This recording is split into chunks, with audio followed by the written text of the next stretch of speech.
మానకొండూరు నియోజకవర్గంలోని బెజ్జంకి ప్రభుత్వ బాలికల ఉన్నత పాఠశాలను వేరే ప్రాంతానికి తరలించే ప్రతిపాదనను విద్యార్థుల తల్లిదండ్రులు వ్యతిరేకించారు. ఈ మేరకు మండల కేంద్రంలో విద్యార్థుల తల్లిదండ్రులు సమావేశమై మాట్లాడారు.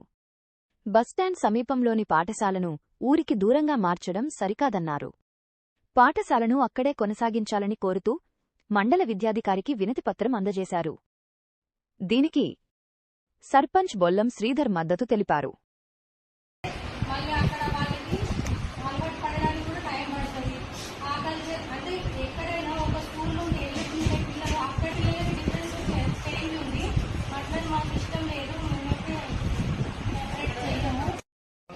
మా యొక్క ప్రతిజ్ఞ ముఖ్యంగా ఇలా ఇక్కడికి ఆడపిల్లలు ఇలా బస్సు దిగి ఈ బ్యాగ్ వేసుకొని అక్కడికి పోలేదు. రెండోది మళ్ళీ ఈ పిల్లలందరికీ ఆడ హాస్పిటల్ ఫెసిలిటీ లేదు. చేస్తాము అంటే ఆడపిల్లలది చాలా దారుణంగా ఉంటుంది. ఇలాంటి ప్రక్రియను దయచేసి విరమించుకోవాలని ప్రతిజ్ఞిస్తున్నాం. చేస్తామనడం హుస్నాబాద్ లో ఉన్న గురుకుల పాఠశాలను తీసుకువస్తున్నారంటే మాకు సంతోషం. కానీ ఆ పిల్లలను తీసుకొచ్చి మా పిల్లలను మాత్రం రోడ్డు మీద పడిస్తున్న సందర్భంగా మేము వాళ్ళు తీసుకున్న చర్యను పూర్తిగా తప్పుపడుతున్నాం. ఎట్టి పరిస్థితుల్లో ఈ స్కూల్ తరలించవద్దని మా తల్లిదండ్రుల తరఫున మేము అవకాశాలు కూడా ఉన్నాయి. దయచేసి మేము కోరుకునేది ఏంటంటే మా పిల్లలను ఇక్కడే ఇదే స్కూల్లో ఉంటారు, ఇదే స్కూల్లో చదువుతారు. ఈ స్కూల్ మాత్రం డిస్టర్బ్ చేయకండి. ఈ స్కూల్ని ఎక్కడికి తరలించకండి. బాయ్స్ హై స్కూల్ వాడుకుంటారా లేదంటే ఇక్కడ భూములు ఎవరైనా ఇస్తే అక్కడ నిర్మిస్తారా, ఏదైనా ఒక ప్రయత్నం మీరు చేయండి తప్ప ఈ స్కూల్ మాత్రం ఎట్టి పరిస్థితుల్లో తరలించజేయకండి. మీ ఏ ఉన్నతాధికారుల దగ్గర కానీ లేదంటే ముఖ్యమంత్రుల వద్ద కానీ మీరు పోయి మీరు నిలుదల చేసి బెజ్జంకి మండల కేంద్రంలోని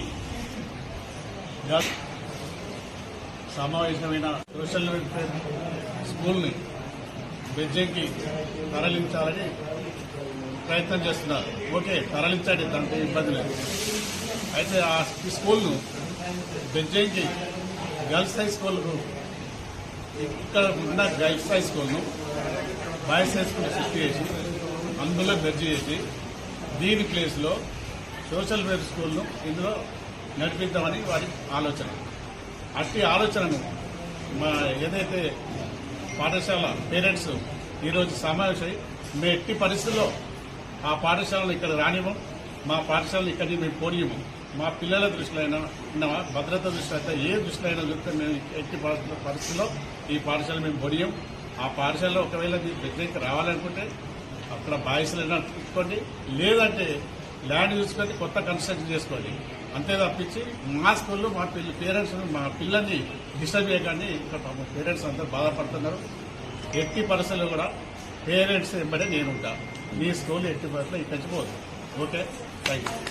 ఇంట్లో తీసుకొచ్చి ఎస్టాబ్లిష్ చేద్దామన్న ఉద్దేశంగా ఇద్దరు ముగ్గురు రాజకీయ నాయకులు కలిసి వాళ్ళు తిప్పుకొనుతున్నారు. అయితే మాకేంటంటే వాస్తవానికి 50 ఏళ్ళ చరిత్ర మీ వరకు మా తల్లి వరకు అందరూ ఎంతో కష్టపడి ఒక్కొక్క రాయి వేసినట్టు వాతావరణంలో మారింది. స్ట్రెంత్ బాగా పెరిగింది. సో మా ప్రైవేట్లో చదివించుకున్నామన్నా అన్ని చేసుకున్నా కానీ వాటికంటే వీటికి మంచిగా ఉంది, ఫెసిలిటీస్ ఉన్నాయి, అన్ని రకాల చాలా ఇబ్బందులు ఏర్పడతాయి. ఇబ్బందులకు మళ్ళీ అకాడమిక్ ఇయర్ మధ్యలో కాబట్టి పిల్లలు కూడా చాలా డిస్టర్బ్ అవుతాయి, చదువు కూడా డిస్టర్బ్ అవుతుంది. కాబట్టి ఈ స్కూల్ను ఎక్కడికి తరలించకుండా ఇక్కడే ఉండాలని చెప్పి మా పేరెంట్స్ తరఫున మీకు విన్నవించుకుంటున్నాం. మీరు కూడా ఎవరైతే మీరు వాళ్ళు చెప్తారు కదా, మీరు ఇన్ఫర్మేషన్ ఇస్తున్నారు కాబట్టి వాళ్ళు వ్యతిరేకిస్తున్నారు, మాకు ఇక్కడ చెప్తున్నారని మీరు కూడా మాకు సహకారం చేయండి. ఇక్కడ ఇలా ఇక్కడనే ఉన్నప్పుడు మీరు కూడా మాకు సహాయపడాలని కోరుతున్నాను. కానీ అలాంటి ఆర్డర్స్ అయితే ఇప్పటివరకు ఏం రాలేదు సార్. మాకు మాత్రం పైనుంచి ఎటువంటి ఇన్ఫర్మేషన్ లేదు. లీవ్ ఆఫీస్ నుంచి కూడా మండలానికి ఎటువంటి విషయంలో ఎటువంటి కంక్లూజన్స్ ఇవ్వబడలేదు సార్.